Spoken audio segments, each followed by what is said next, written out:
Hello, this is Frank Aragon doing a couple of tech tips today on the acoustic guitar.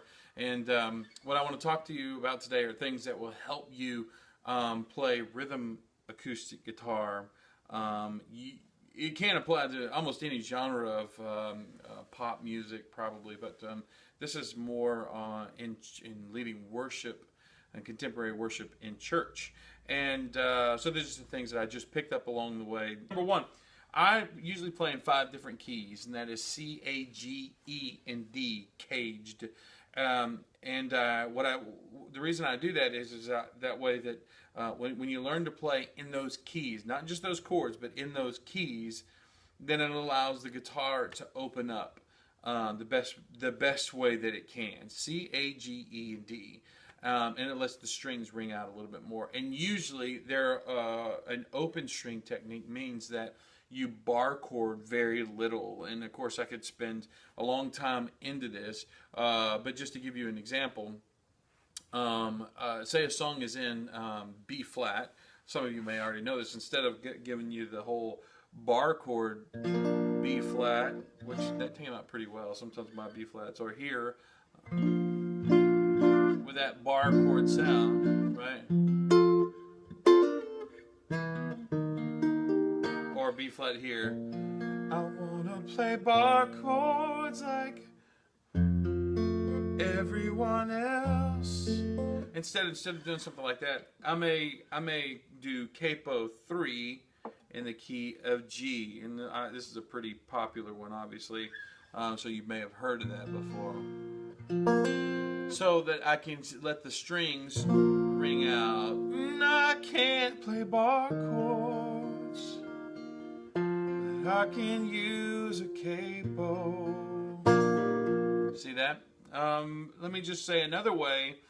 Since I'm in capo 3, say I wanted to play in the key of E flat. The song was in E flat because the piano player is playing, and they like E flat. So I'm either going to have to do some sort of D formation bar chord here,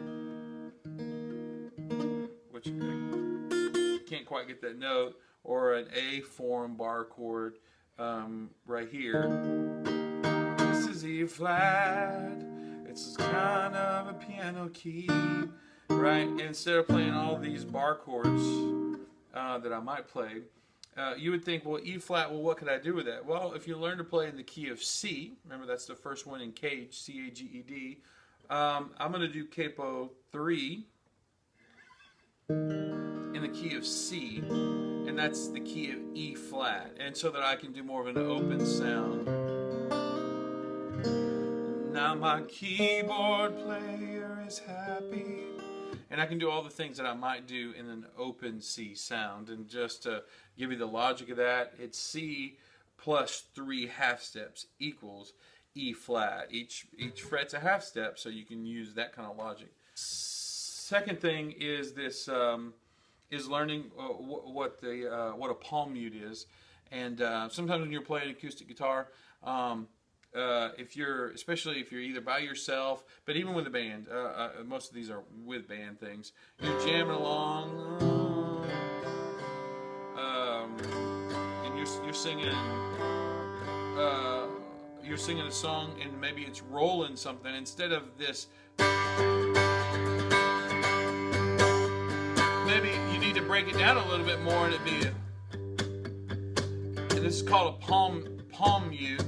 What I'm doing is I'm resting my palm right here, like on the bridge, and it gives the string, the tone, a little bit different quality, sort of a muted sound. Listen to just the low E string and muted. You hear it a lot in music, you may not know what it is. So if I'm muting that, and I'm only playing these top ones. I'm not trying to get all the strings. I'm just playing these, I should say bottom strings, the low end strings.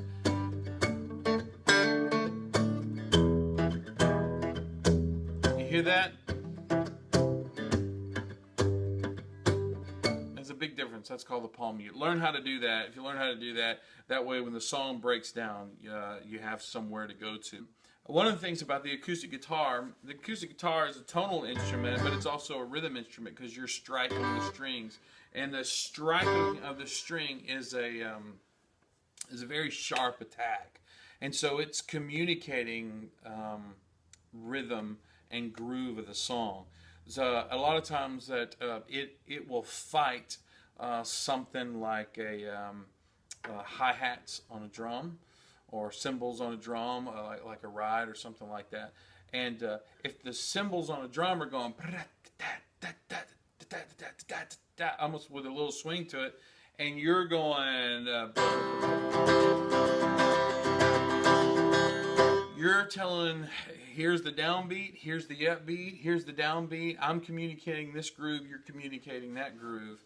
And sometimes it takes a lot of work to sync those up. So what you want to do, especially like maybe in an improv setting or in a worship setting, if the band is cruising along playing, a lot of times those up strums that you do on your strumming pattern, you can relax on those a little bit more and just do down strums, because that may cause the whole band to come together a little bit better. See what I'm saying? So instead of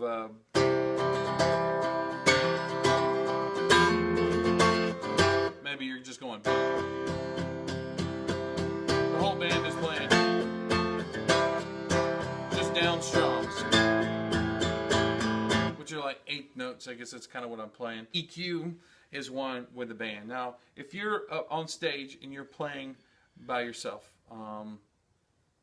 and so you want to communicate something, and you want it to be kind of big, and if you just have your acoustic guitar, then you want to take your bass setting, maybe bump that up just a touch, and that way you go. You can carry that low ends. So bless the Lord, oh my soul. Oh, my soul. So, but maybe if you got a bass player that's going boom, boom, boom, it's really carrying that low end. I know I sound like a good bass, but you may want to take your bass and your EQ may look different on a Taylor. This T5. This is the volume. This is the bass, and this is the treble. It's both a cut and a boost, and so if I'm doing that, but I've got a bass player coming in, and maybe a drummer coming in, maybe I just need to pull that bass out just a little bit. So where I was playing like this, I was kind of, if you can hear this, I'm going to take that out some, and then that leaves room for the bass player to play. And you can mix that for yourself if you're on in-ears, or if you're on a wedge, or if you're playing through amps or whatever. Be musical about it. Don't just leave that up to your audio engineers that are mixing in front of the house.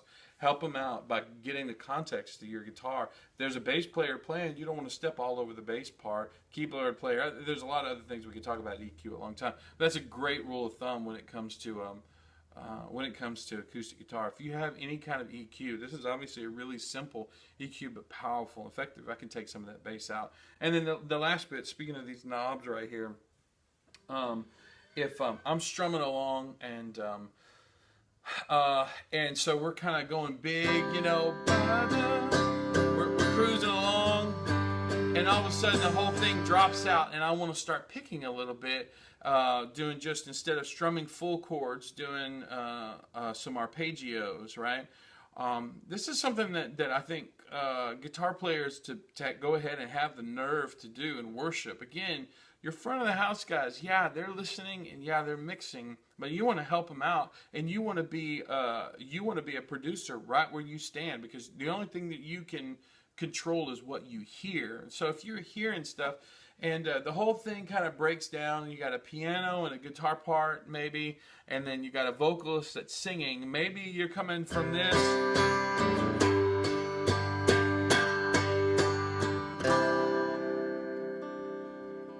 and you're going to start picking, or maybe you finger pick. One of the things that happens when you start doing that, your dynamic does go down, but you don't want to get lost. You don't want that to get lost. Don't be afraid to go ahead and yourself a little boost in your volume. And that way some of your fingerstyle gets picked up. You understand what I'm saying? It starts to build back up, and mix it in your ears. I just pull the volume back down so that I could down strum while the whole song's growing, you know, but you break down one more time, you know. It's basically you're acting like your own compressor, and you're bringing your quiet volumes up and your loud volumes down. I hope those tips help. So that's my experiences in playing the acoustic guitar.